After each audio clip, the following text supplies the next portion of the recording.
I want to go back a second when we talked about the Puritans. Who were the Puritans? They were a religious group, right? Now, we have 5 major religions in the world, correct? One of them being Christianity, right? And this is how I want you to picture it. It's a big umbrella, Christianity. What is the word, the big word within the word Christianity?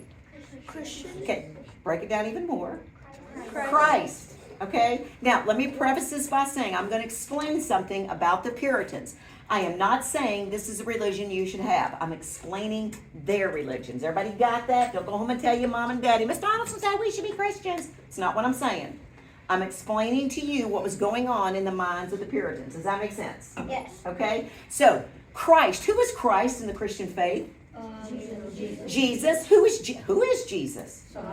Son of God. Okay, so there is God the Father in heaven and his Son, Jesus. Okay?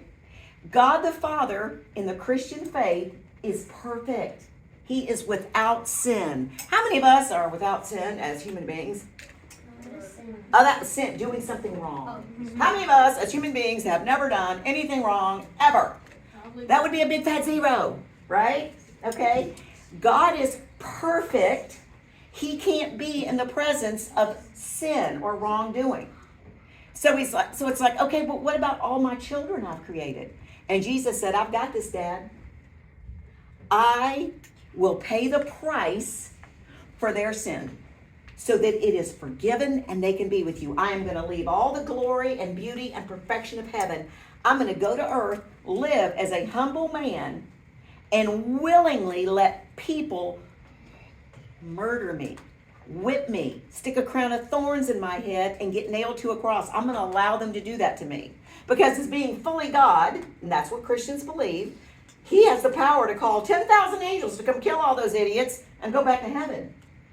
But he chose not to because he loves us so much. He paid the price for our sin so that we could eternally be with God the Father. This is what the Christian faith's teaching. I am not saying that's the right religion or your religion. I'm trying to get you to understand Puritans. Are we clear?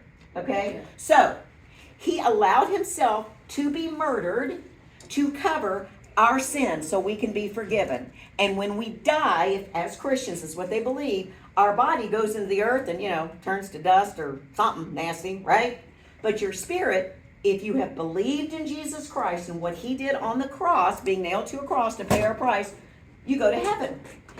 Christ will come back a second. Well, I back up a second. In the Christian faith, we believe that not only did Christ die and was buried, but 3 days later, He was reincarnated. not reincarnated, he brought his own self back to life. Who can pull that off? I'm dead. I think I want to be undead. He did it. And that's the Christian faith. Because he's God, he can do anything. Came back to life, so he rose out of the grave and later went back to heaven. He's coming back again. And all those who have died, who believed in him and put their trust in him, will instantly have their nasty bones, ashes, whatever, rejoined in a perfect body in heaven.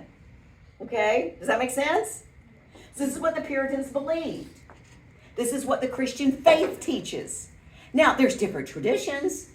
And in the big umbrella, there's Catholics and Protestants. All of them believe the story I just told you.